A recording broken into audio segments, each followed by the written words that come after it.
Chile Class. Ok. Terceros medios. Segunda prueba. Momento de inercia. Momento angular. Ok. Veamos. Vamos a preparar un paintcillo. Con el auspicio de Paint. Vamos, comenzamos. Entonces, momento de inercia. Momento de inercia. ¿De qué se trata? Vamos a preparar acá. Momento de inercia. Mira, el momento de inercia, abreviado I, corresponde a una oposición.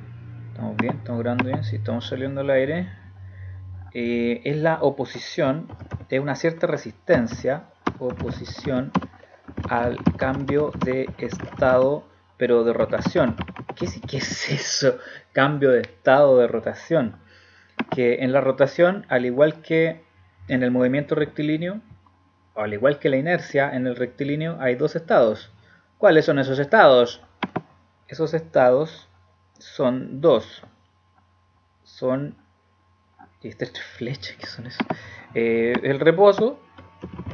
Recuerde que es la inercia es la tendencia a permanecer en el reposo o en el MUR, en el caso del movimiento rectilíneo, pero en el caso de la rotación es la tendencia al reposo o la tendencia al giro o a la rotación. Pero ¿dónde está el momento de inercia acá? El momento de inercia, ok, es lo que te cuesta pasar del uno al otro. Jeje. Entonces, para pasar del reposo o al giro, hay una cierta resistencia. ¿Cuál te la da? I. Eso es I. Ya, o sea, ¿qué significa eso? Que para empezar a girar algo, hay una cierta resistencia. Por ejemplo, a ver, el abrir una puerta. Al abrir una puerta hay una cierta resistencia. Porque una puerta no es tan así ligera como llegar y abrir y punto, sino que hay una pequeña resistencia. ¿Ya? Ahora si es una puerta de mucha masa, como las puertas de banco, o de un, qué sé yo, un casino o un edificio, que son unas puertas gigantes, ahí te cuesta más abrirlo. ¿Ya? Entonces esa resistencia es el momento de inercia. ¿Ya? Pero si, ahora al revés, si algo ya está girando y tú quieres detener eso, eso también es momento de inercia. O sea, el momento de inercia se manifiesta como resistencia para los dos lados. Ya sea para empezar a mover, que significa del reposo a la rotación, o de la rotación hasta que tú lo frenáis, ¿ya? Ahí también se ejerce una resistencia. ¿Ya? Por ejemplo, no sé, a ver, alguien está haciendo girar una pelota de básquetbol y la está haciendo girar ahí y tómala y frénala al tiro.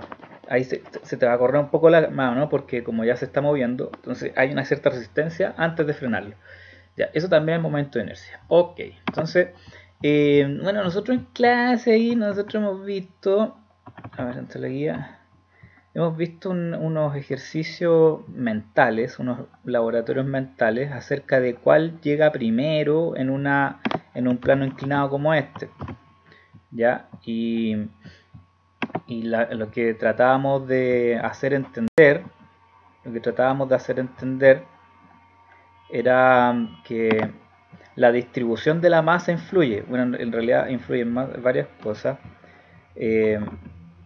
Por ejemplo, a ver, aquí hay varias figuras, entonces no vamos a considerar la complejidad de todas estas figuras. Entonces lo que explicábamos en clase era que teníamos tres cilindros de igual masa e igual radio. Ya, supongamos que son tres cilindros y que adentro del cilindro acomodamos plasticina, pero de distintas formas. Por ejemplo, plasticina así colocada de tal manera que a apelotonar la plasticina al medio. Ya, al otro lo ponemos así así como dos varas de plasticina de esa manera, y otra en donde haya más masa. De hecho podríamos ponerlo así, como puros pelotones de masa así afuera.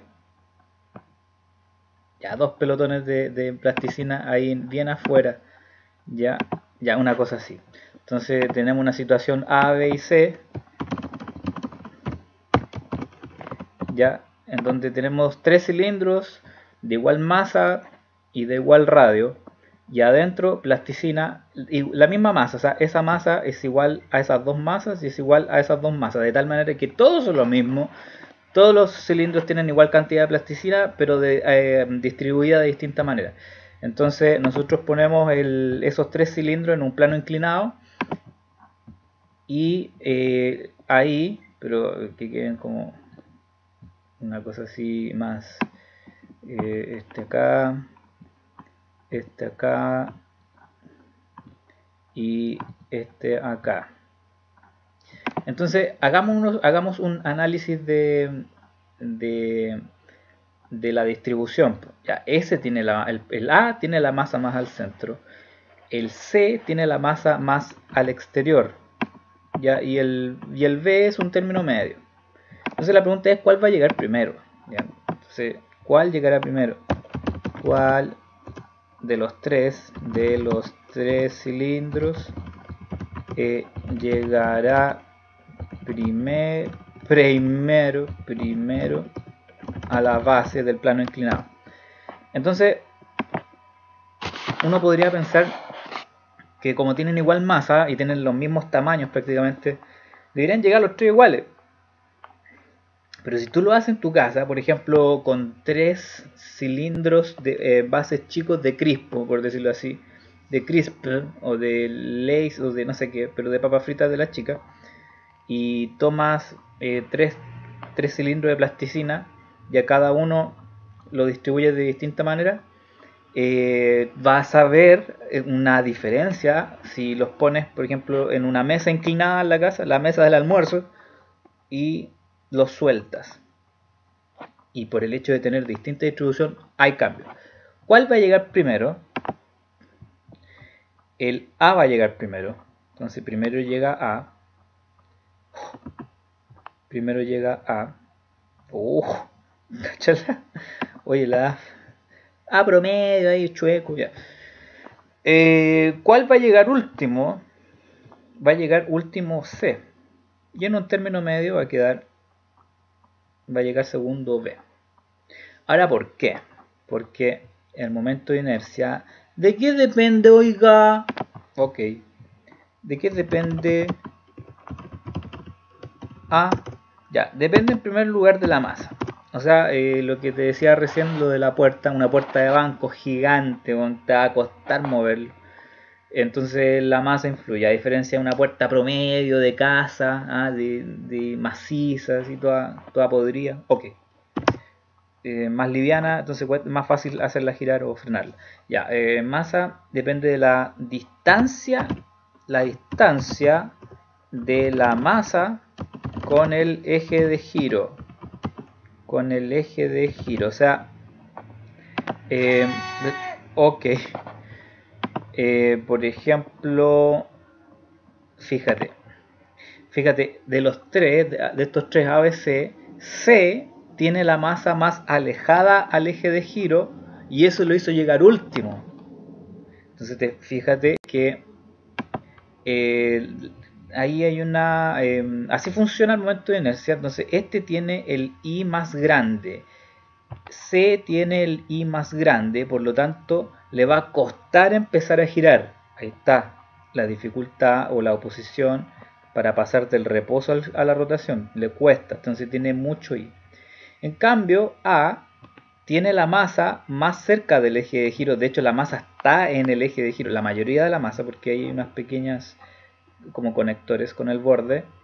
Entonces tiene menor I, tiene menor momento de inercia, y al tener menor oposición le va a ser más fácil girar. Por eso que este va a llegar primero y este va a llegar último y este va a llegar en un término medio. A ver, último llega C, sí, A, B, U, A, B, C, ok, ordenados. Sí, A, B, C, sí. Ya, y otra cosa de la que depende el momento de inercia es la geometría del objeto. La geometría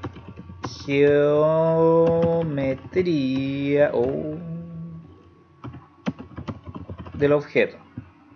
Ya hay que fijarse bien qué forma es. ¿Ya? Porque después vamos a ver que cada forma geométrica tiene una fórmula en específico. Entonces, ya, eso es en cuanto al concepto de momento de inercia, es la oposición al cambio de estado. Ya sea, por ejemplo, eh, por ejemplo lo que decían en las clases, las ruedas del tren son de acero, no sé cuántas toneladas pesa una rueda de tren, ya. Y imagínate todas las ruedas que tienen los trenes, y con mucha masa, ¿ya? Entonces tiene mucho momento de inercia. Entonces frenar un tren cuesta demasiado porque tenéis que tener todas las ruedas y además la masa del tren. Entonces, al tener mucha masa, tiene mucho I, por lo tanto, si ya está girando, le va a costar llegar a la detención. Okay. A la detención. Ya, WhatsApp. Es un peje que está aquí. Se descontroló. Entonces, a ver cómo estamos en el tiempo. En el tiempo, ya. Eso en cuanto al concepto de momento de inercia. Y a continuación vamos a ver unos ejemplos resueltos de momento de inercia con cálculos. Así que nos vemos a continuación.